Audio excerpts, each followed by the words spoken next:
Alright, तो आइए इस न्यूमेरिकल को सॉल्व करते हैं अब और देखते हैं कैसे इसे करना है। पहले इसे पढ़ लेते हैं।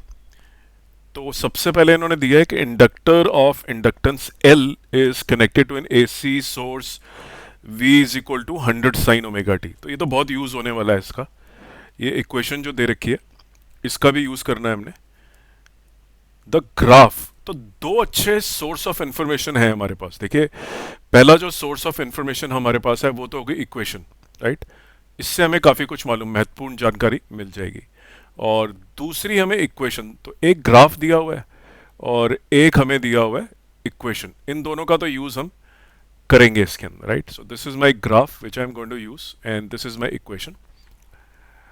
और the graph is between the inductive reactance and the frequency. तो ये ग्राफ है इंडक्टिव रिएक्टेंस और फ्रीक्वेंसी के बीच का, राइट। इंडक्टिव रिएक्टेंस मैंने XL is equal to omega L. जैसे आप देख सकते हैं कि अगर इंडक्टर की इंडक्टेंस फिक्स्ड है। अच्छा, मैं आपसे पूछता हूं कि what is an example of a inductance. कौन सा वो डिवाइस होता है जिसकी इंडक्टेंस होती है? Solenoid, right. सोलेनॉइड, इसका फॉर्मूला याद करके जाना है बोर्ड में। डेरिवेशन भी आ सकती है सोलेनॉइड की। ओके, सोलेनॉइड के पास क्या होता है? इंडक्टेंस। आइए वापस आते हैं। So XL is proportional to omega. जैसे जैसे आप फ्रीक्वेंसी को बढ़ा रहे हैं वैसे वैसे एक्सएल बढ़ी है लीनियरली। देखिए, स्ट्रेट लाइन बन गई है, राइट। तो this is like a straight line equation y is equal to M X because it passes through origin. ये भी आपको पता होना चाहिए। This is the equation of a straight line. L is fixed, right. जैसे solenoid की L fixed होती है, नंबर ऑफ टर्न्स वगैरह पे डिपेंडेंट होती है। तो दो source of information case study में दे रखे हैं। एक हमें इक्वेशन यूज करनी है, एक हमें कुछ ना कुछ ग्राफ से भी मिलेगा। आइए सबसे पहला पहला क्वेश्चन देखते हैं। Question number A, what is the self inductance of the inductor. देखिए, इसके अंदर तो ये बेसिकली अप्लाइड वोल्टेज है, राइट। सो दिस इज, अगर आपने एक इंडक्टेंस ली हुई है, इंडक्टर लिया हुआ है और उसके ऊपर आपने एक ऑल्टरनेटिंग करंट सोर्स ऐसे लगा रखा है, तो उसकी वैल्यू दे रखी है V 100 साइन ओमेगा टी। और इसे क्या बोलते हैं? ये टाइम के साथ वेरी कर रहा है, right. So this is a time varying source, AC source. ये टाइम वेरिंग है।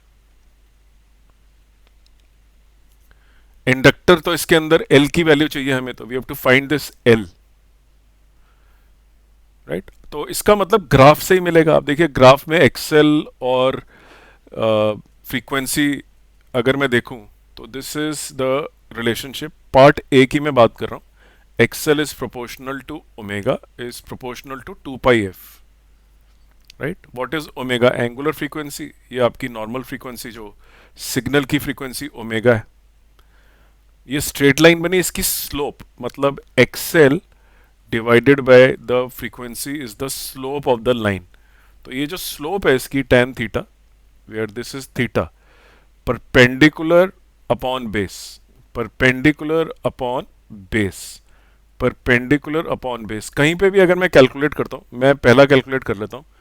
50/10, दूसरी जगह पे आ रहा है 100/20, और तीसरी जगह पे आप देखिए क्या आ रहा है, ये आ रहा है 30 बाय, सॉरी उल्टा लिखना चाहिए था, ये हमें लिखना था 10/50, 20/100, right. So because Y axis में एक्सेल है, you should be careful. Y axis में है, मैंने उल्टा लिख दिया पहले, और दिस इज 30/150। सो ये देखिए 1/5, सब में 1/5 आंसर आया, right.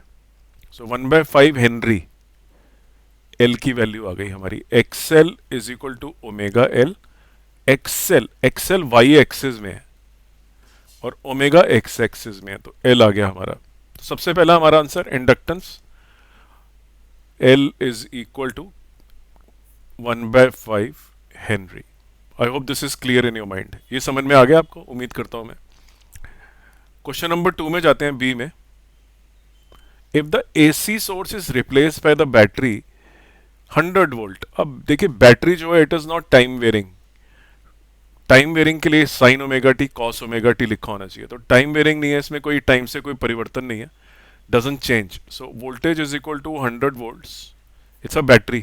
So inductor connected to a battery now, and we know that there is no time varying source. तो what is the inductive reactance? So frequency कितनी होती है बैटरी में? फ्रीक्वेंसी कितनी होती है? Zero. There is no frequency. तो हमें तो मालूम है कि एक्सेल जो होता है वो फ्रीक्वेंसी पे डिपेंडेंट है. आपको टाइम वेरिंग चाहिए, जैसे ये सिग्नल में टाइम वेरिंग है, ओमेगा है, लेकिन ये सिग्नल एसी है, इस तरह का सिग्नल है ये टाइम वेरिंग सिग्नल. लेकिन हमारा जो बैटरी होता है उसका सिग्नल क्या है? टाइम के साथ तो सेम ही 100. ये टाइम है, ये वी है, तो it is fixed, right? So that means the in this case the question is what is the inductive reactance. XL कितना होगा भाई? जब फ्रीक्वेंसी जीरो है तो एक्सेल भी जीरो हो गया, बिकॉज एक्सेल फाइनली क्या दिया जाता है? देखिए, XL is given by omega into L. L तो हमने 1/5 ढूंढ लिया, लेकिन ओमेगा है ही नहीं. डीसी में ओमेगा नहीं होता. So DC has a direct current source, has no frequency. I hope this is making sense to you. Okay, आइए आगे चलते हैं.